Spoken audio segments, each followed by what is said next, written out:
Bueno, nacional es un sentimiento muy profundo. Creo que los seres humanos estamos precisamente impresos de grandes sentimientos.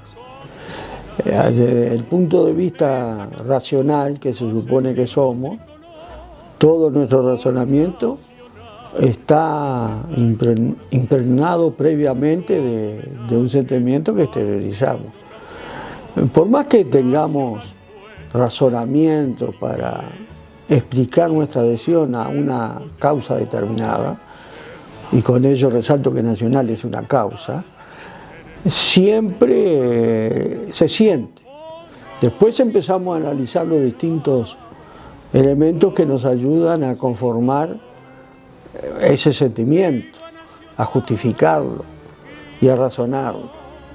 Generalmente se basa en algunos éxitos deportivos, pero en el caso nacional, y en lo que a mí respecta, es algo más profundo.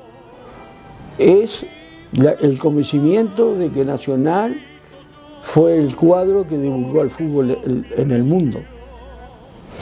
Y de eso está remarcado por hechos históricos que parten desde Colombes en 1924, se extiende a través de la gira del año 25, en que en Europa descubre que hay un continente en que se juega un fútbol muy importante y proveniente de un país que para ellos hasta ese momento era totalmente desconocido, cuyo nombre muchas veces lo confundían con un nombre similar de otra república, como es el caso de Paraguay, pero que empezaron a descubrir la existencia de grandes artistas del balón, donde tuvieron una preponderancia fundamental jugadores como Héctor Escarone y José Leandro Andrade.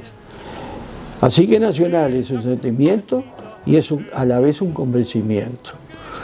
Y si tuviera que decir los distintos elementos por los cuales expreso esta sensación, bueno, creo que podría estar horas hablando sobre ello. Mi padre era de Nacional y mi hermano mayor se proclamaba hincha de Nacional. Y debo aclarar que mi padre en determinado momento me dijo: tú no tenés por qué ser de los mismos colores políticos y futbolísticos de que soy yo. Tenés que tener libertad para elegir. Pero es cierto que en general todos los seres humanos influyen.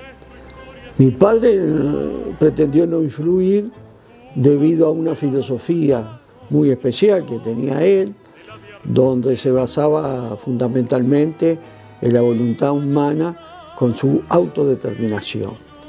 Pero me llevó a ver a Nacional en Salto, y ahí, lo he dicho muchas veces, ahí sobre todo cuando vi la idolatría que despertaba Atilio García y que todos gritaban Atilio, Atilio, Atilio, yo también empecé a gritar Atilio, Atilio, porque me vi arrastrado a mis 7 años por esa sensación colectiva de idolatría hacia un jugador de fútbol.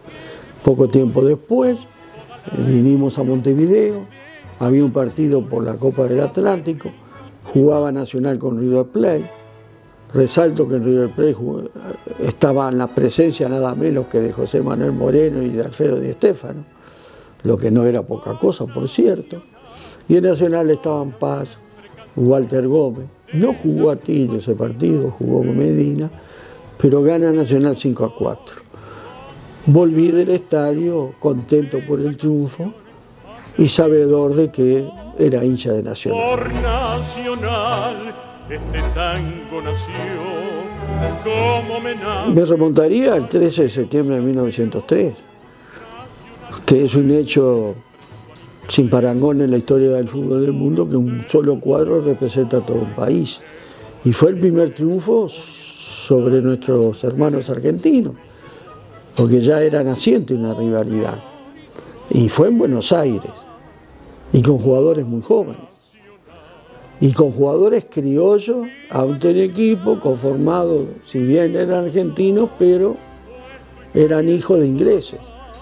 Había un solo nombre en ese equipo de apellido latino. Los demás eran apellidos ingleses. El triunfo de 1903 es muy trascendente. Tengo que unir en un mismo hecho la conquista de Colombia, idea que nace a través de Nacional, con un hecho muy curioso. Se produce un incendio aquí en el Parque Central, cuyas instalaciones en ese momento eran de maderas. Y al incendiarse, el fútbol argentino, que estaba dividido, donde le expresaba que le ofrecían 5.000 pesos de préstamo para restaurar al Parque Central, y agregaban que no ofrecían una suma mayor porque pensaban asistir el año siguiente a las Olimpiadas Mundiales de París. Así era la expresión, Olimpiadas Mundiales de París.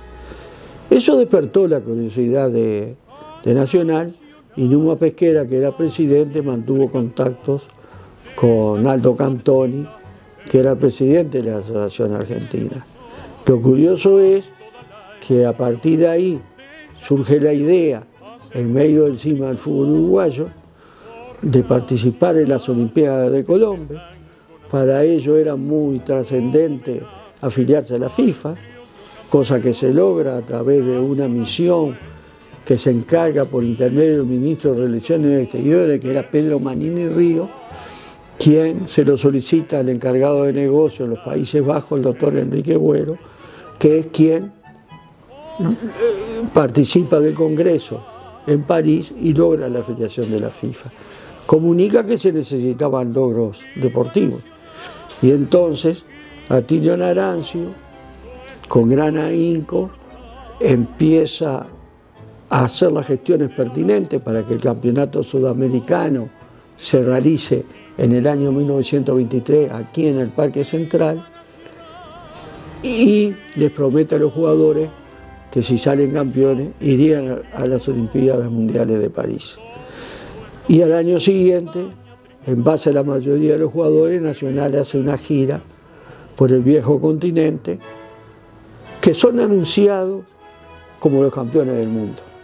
Y ahí Héctor Escarone es catalogado como el mejor jugador de fútbol del mundo. Así que uno, el episodio de París con la gira del 25, y otro hito muy importante lo doy a la conquista de la Copa Libertadores de América en el año 1971, porque las circunstancias deportivas habían producido un hecho en que Nacional tenía una necesidad urgente de ganar esa Copa, y lo logra con un gran equipo, y significa a partir de ese momento el nacimiento de otra historia, la historia de Nacional con la Libertadores.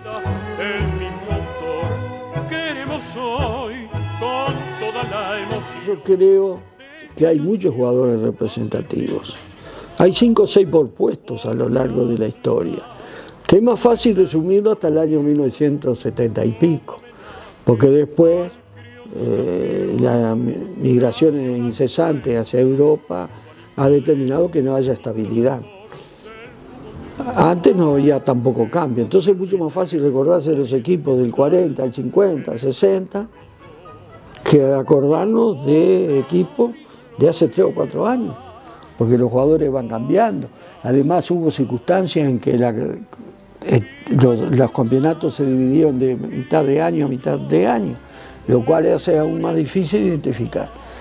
Pero arquero, creo que el más representativo de la historia es Aníbal Paz. Fue el arquero quinqueño, fue campeón del mundo de Maracaná, jugó el partido contra Suecia y fue quien más defendió la valla nacional. Entonces se me dice, el representativo es Paz, pero no nos podemos olvidar de Masali, no nos podemos olvidar de Manga, ni de Rodolfo Rodríguez, ni de Jorge Seré, entre tantos otros, como por ejemplo Roberto Sosa, de una adhesión al club inconmensurable como pocas veces he visto. Entonces son varios. Si tuviéramos que hablar de zaguero, Bueno, si bien no está toda su historia ligada a Nacional, porque la mayoría de su carrera fue en Bellavista, los 4 años que participó en Assaci Nacional lo hacen por haber sido el gran capitán de la historia del fútbol uruguayo, un nombre para retenerlo y con orgullo, por supuesto. Hubo grandes zagueros, como podemos resaltar a Foglino, al japonés Varela, a Raúl Pine, de una técnica exquisita, Jorge Maricera, y por la ductilidad que tuvo, creo que el nombre de Juan Carlos Blanco es ineludible. Blanco se desempeñó en todos los puestos de la defensa, jugó tanto de zaguero del lado derecho como del lado izquierdo, como en cualquiera de los puestos de la línea media, aunque se destacó como lateral, tanto derecho como izquierdo, en el año 71, y fundamentalmente fue el líbero en el Nacional del 80, que fue un elemento táctico muy importante. Si tuviéramos que elegir dentro de la línea media, bueno, está la historia de Don Porte, que está unido a diversos sentimientos que son no solamente deportivos, sino también el tragicismo de su vida nos lleva a tenerlo siempre presente, porque fue demostración también de su amor a Nacional. Pero imposible olvidarnos de Galvaniz, que fue el primer jugador con un recorrido total por todo el campo de juego. Por algo le ponían como sobrenombre 7 pulmones. Rodolfo Pini, que era de una gran exquisitez, como lo era su hermano como zaguero. Tenemos que nombrar a Víctor Espárrago, que le ganó a la hinchada, porque vamos a decir que no siempre la voz del pueblo es voz populi, porque la hinchada nacional al principio cuestionó mucho a Espárrago, y lo cuestionaba porque creía que era un jugador simplemente corredor y no veía las otras virtudes, sobre todo desde el punto de vista táctico. Y ahí se daba la circunstancia que todo técnico que llegaba a Nacional ponía Espárrago. Y cuando Espárrago vuelve de Europa en el 80, fue un jugador fundamental. No solamente corría, distribuía el juego, tenía un sentido táctico inconmensurable y se convirtió así en uno de los grandes de la historia nacional. Y aquí, si vamos a hablar de los marcadores, los laterales, hay muchos nombres y sobresale Lubiñas, Cacho Blanco y Mujica, que formaban parte de Nacional 71. Pero debemos tener en cuenta también que en la década del 10 hubo jugadores como Bancino, que fueron muy importantes, y un adelantado que fue José Hermes Moreira. Pero hay un nombre que yo lo reservo, que yo no estoy seguro si no fue quizás el más completo jugador de la historia nacional del fútbol uruguayo. Porque muchas veces se piensa que es muy difícil aunar la categoría del futbolista con la entrega. Se suele separar al corredor del jugador, como si no se pudieran hacer las dos cosas.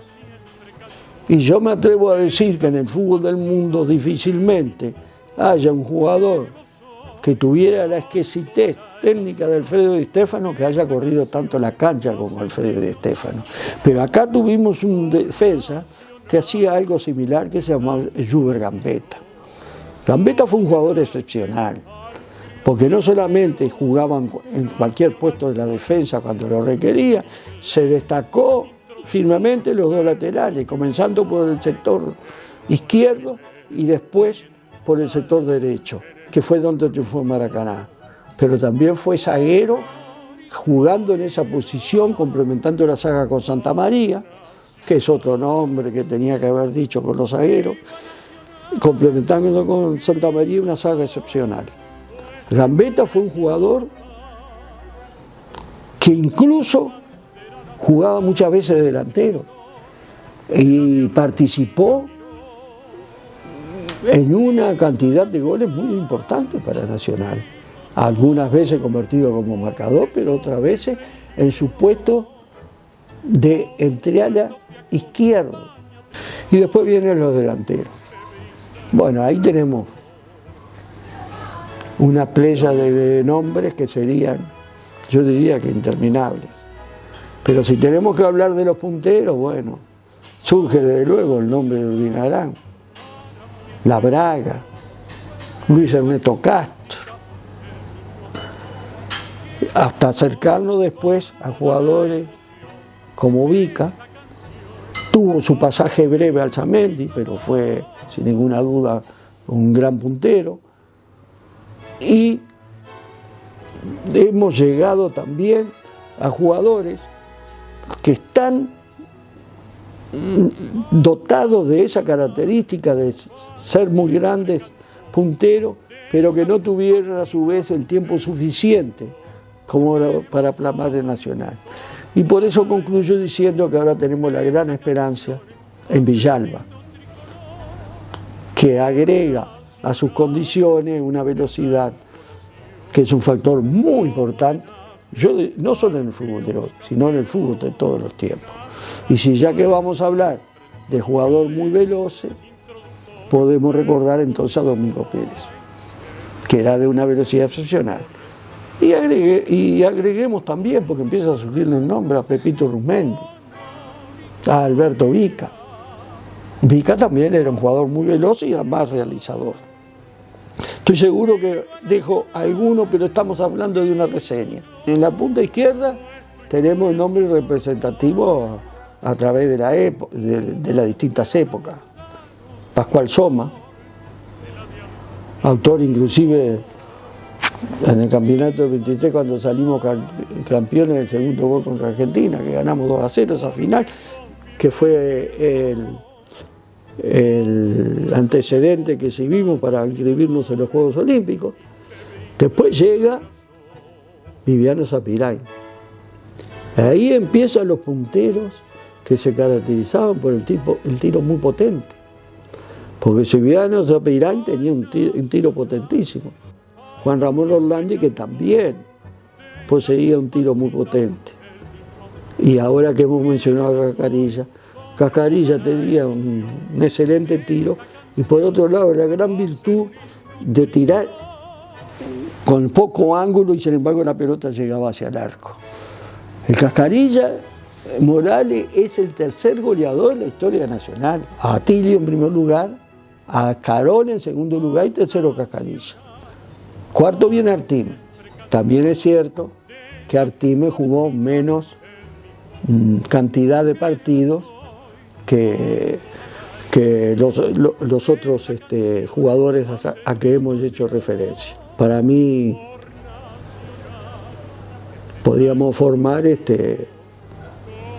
un gran quinteto de centro delantero, porque está Carlos Escarone, Perucho Petrone, Atilio García, Luis Artime, Waldemar Vitorino, y ya pasamos al sexto, dije quinteto, calculé mal, y pasamos a Luis Suárez. Si habremos tenido calidad en ese puesto, categoría y goleadores de gran entidad. Y después están los creadores, los del lado derecho, Héctor Escarone, Aníbal Scioca, Walter Gómez, que después en Argentina triunfa como centrodelantero, Javier Ambroy, un jugador a quien creo yo que no se le ha valorado en su justa dimensión, Carrasco, Hemos tenido Juber Lemos, y así podríamos seguir. Y del lado izquierdo, bueno, ahí muchas veces jugaba Romano, a tal grado que también Romano podía ser considerado como puntero, pero jugaba tanto de centro delantero como entre al izquierdo como de puntero. Romano fue un jugador muy completo y para muchos, por lo menos para Juan Brom, que era el capitán de la Lune, el mejor jugador que había visto. Y después tenemos figuras como Enrique Fernández, Roberto Porta, un gran estratega, sin ninguna duda. En otra dimensión a Arsenio Luzardo, con un tiro potentísimo. Creo que desde los tiempos de Luzardo no hay un sorteador que le pegue tan fuerte. Los nombres son muchísimos y pido disculpas porque sé que me he olvidado. En esta reseña tendría que mencionar a muchos que también fueron grandes forjadores de la historia grande de Nacional. Hugo de León fue un jugador completísimo, porque no solamente era un jugador de gran técnica, que sabía jugar al fútbol, sino que era un zaguero que se adelantaba y organizaba el juego, lo cual lo demostró extraordinariamente en la final del año 88, en el partido con Newell's, que fue una actuación exuberante. Está en la historia. No sé si quizás no merecería estar en el Nacional de todos los tiempos. Ya que hablamos de Misiones, yo creo que a partir desde el año 80 para acá, el mejor jugador de fútbol uruguayo fue Rubén Sosa. No mencioné al Chino Recoba.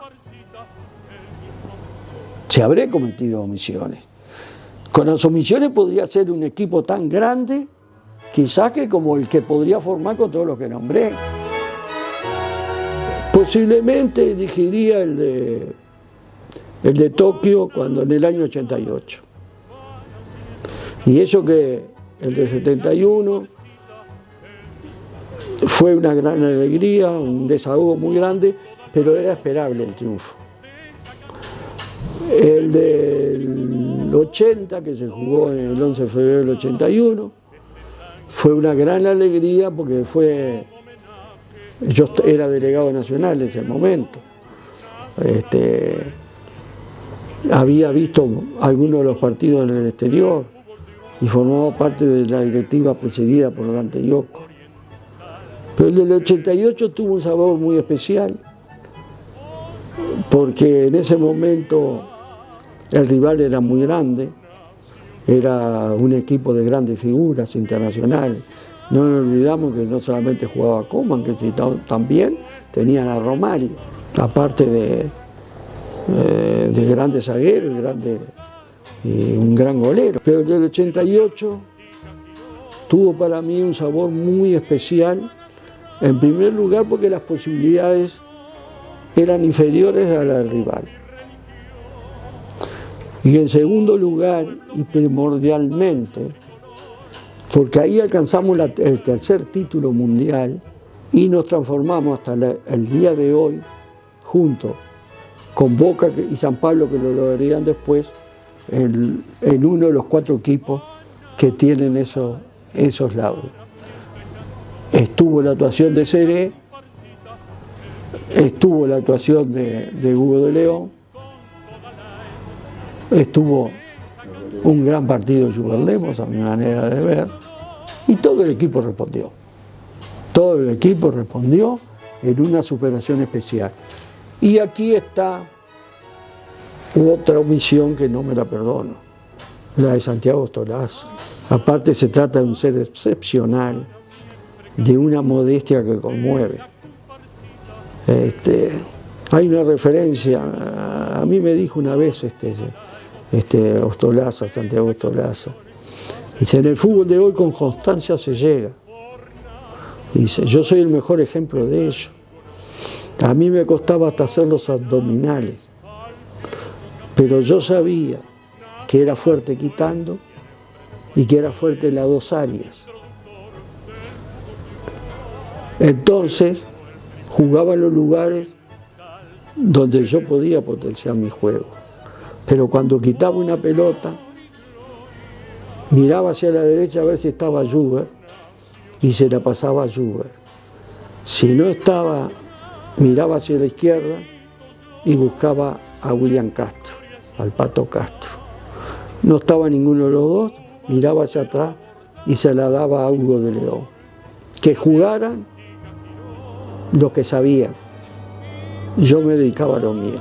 Bueno, eso es una señal de inteligencia total y absoluta, y se lo habrá demostrado en ese partido en Tokio, donde no solamente hizo los 2 goles, sino que además convirtió el penal. No falló en el penal. Si habrá motivo para tener en el corazón a Santiago Ostolaza.